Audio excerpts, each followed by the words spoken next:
কেন জাপানের মানুষদের গড়ায়ু সারা বিশ্বে এতটা বেশি? কেন তাদের রাস্তাঘাট দেখলে মনে হয় চকচক করছে?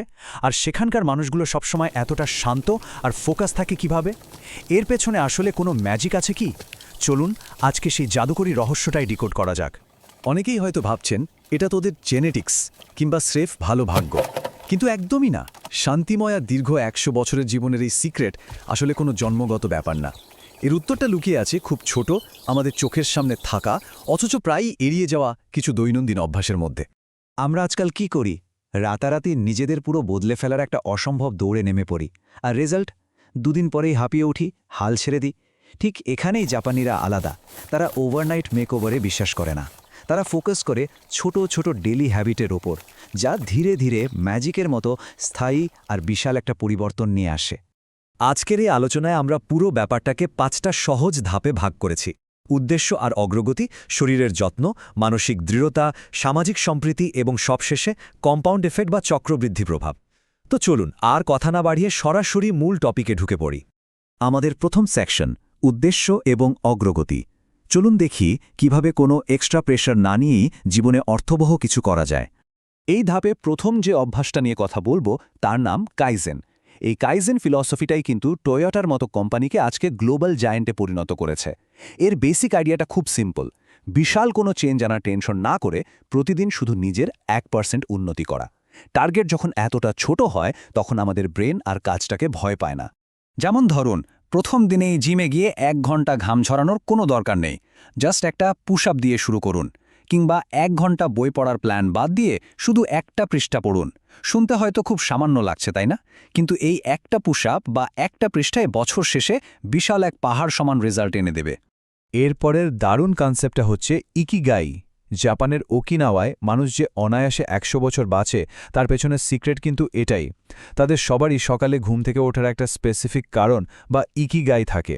সেটা হতে পারে নিজের বাগানের যত্ন নেওয়া কিংবা নাতি-নাতনিদের সাথে সময় কাটানো। জীবনে এরকম একটা স্ট্রং পারপাস থাকলে শরীরও নিজে থেকে বেঁচে থাকার একটা এনার্জি পায়। এখন আপনাদের মনে হতে পারে আমরা আমাদের ইকিগাই কিভাবে খুঁজে পাব? খুব সহজ, ৪টা প্রশ্নের উত্তর খুঁজুন। আপনারা কোন কাজটা করতে ভালোবাসেন? কোন কাজে আপনারা দারুণ দক্ষ? পৃথিবীর এই মুহূর্তে কি প্রয়োজন? এবং কোন কাজের জন্য মানুষ আপনাদের পে করতে রাজি হবে? এই ৪টার যে কমন পয়েন্ট, সেটাই আপনাদের ইকিগাই। আর হ্যাঁ, এই জিনিসগুলো নিয়ে বেশি প্রেশার নেবেন না, জাস্ট এক্সপ্লোর করতে থাকুন।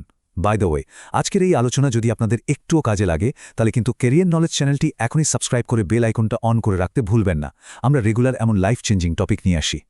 এবার আমরা চলে যাচ্ছি আমাদের দ্বিতীয় সেকশনে, শরীরের যত্ন।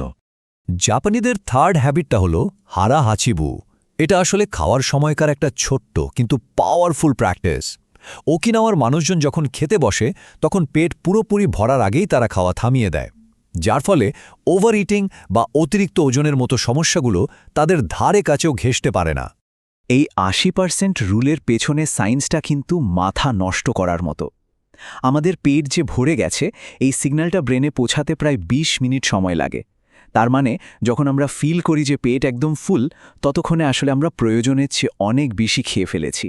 তাই ওই ৮০%-এ ব্রেক কষাটা আমাদের ডাইজেস্টিভ সিস্টেমের জন্য একটা জাদুকরী বাফার হিসেবে কাজ করে। ৪ নম্বর অভ্যাসটার নাম শিনরিন ইয়োকু, যাকে ইংরেজিতে বলে ফরেস্ট বাথিং। শুনলে অবাক হবেন, জাপানি ডাক্তাররা রীতিমতো প্রেসক্রিপশনের রোগীদের প্রকৃতির মাঝে সময় কাটানোর কথা লিখে দেন। আমাদের স্ট্রেসড নার্ভাস সিস্টেমকে একদম রিল্যাক্স করে দেওয়ার জন্য এর চেয়ে ভালো ন্যাচারাল মেডিসিন আর হতেই পারে না। গাছপালা থেকে এক ধরনের ফাইটোনসাইড নির্গত হয়, যা নিঃশ্বাসের সাথে আমাদের শরীরে ঢুকলেই ম্যাজিক শুরু হয়। স্ট্রেস হরমোন কর্টিসলের মাত্রা ধপ করে কমে যায়, ব্লাড প্রেশার নর্মাল হয় আর ইমিউন সিস্টেম হয় সুপার স্ট্রং। ব্রেইন তখন অ্যালার্ট মোড থেকে সোজা রেস্ট মোডে চলে যায়। আর এর জন্য কিন্তু আপনাদের আমাজনের জঙ্গলে যেতে হবে না। ফোনটা বাসায় রেখে আপনাদের এলাকার কোনো পার্কে কিছুক্ষণ হাঁটাহাঁটি করলেই দারুণ কাজ হবে। মুভিং অন টু সেকশন 3, মানসিক দৃঢ়তা। জীবনের অসম্পূর্ণতাকে কিভাবে পজিটিভলি দেখা যায়, চলুন সেটা এক্সপ্লোর করি। ৫ নম্বর অভ্যাসটি হচ্ছে ওয়াবি সাবি। আজকালকার সোশ্যাল মিডিয়া আমাদের সবাইকে একটা পারফেক্ট লাইফের ইলিউশনের পেছনে দৌড়াতে বাধ্য করে, তাই না? কিন্তু ওয়াবি সাবি ফিলসফি শেখায় একদম উল্টো কথা।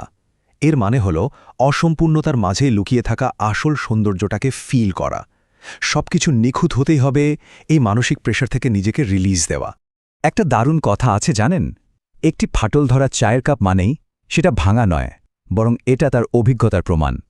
ঠিক তেমনি আমাদের জীবনের ভুলগুলো বা ব্যর্থতাগুলো কোনো ত্রুটি নয়, এগুলো আমাদের অভিজ্ঞতার ম্যাপ।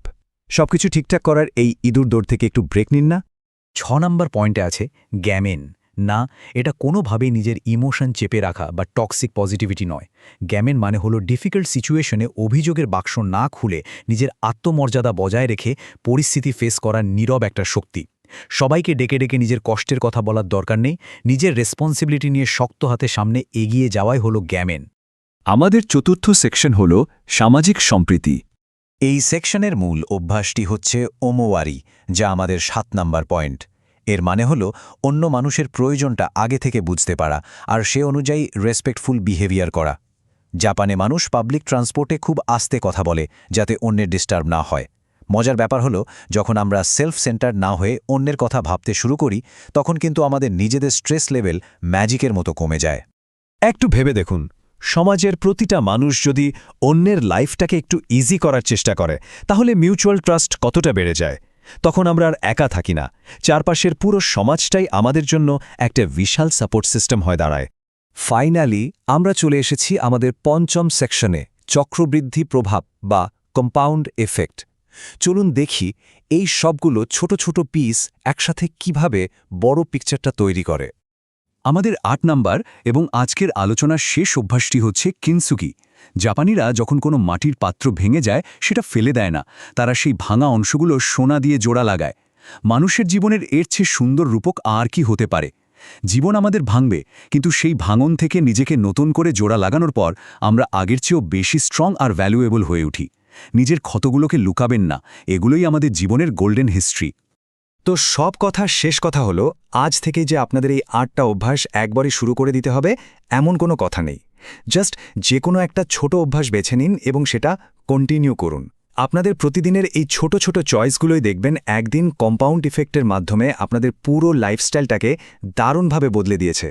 আজকের এই অসাধারণ জার্নি শেষে আপনাদের কাছে আমার একটা প্রশ্ন, এই 8টি অভ্যাসের মধ্যে ঠিক কোন অভ্যাসটি আপনারা আজ থেকেই আপনাদের জীবনে অ্যাপ্লাই করতে যাচ্ছেন? আমি কিন্তু কমেন্ট বক্সে আপনাদের উত্তরের অপেক্ষায় থাকব, তাই জলদি কমেন্ট করে ফেলুন।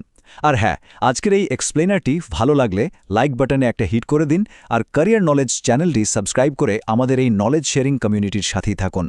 সবাই ভালো থাকবেন এবং প্রতিদিন নিজেকে অন্তত 1% হলেও ইমপ্রুভ করতে থাকবেন।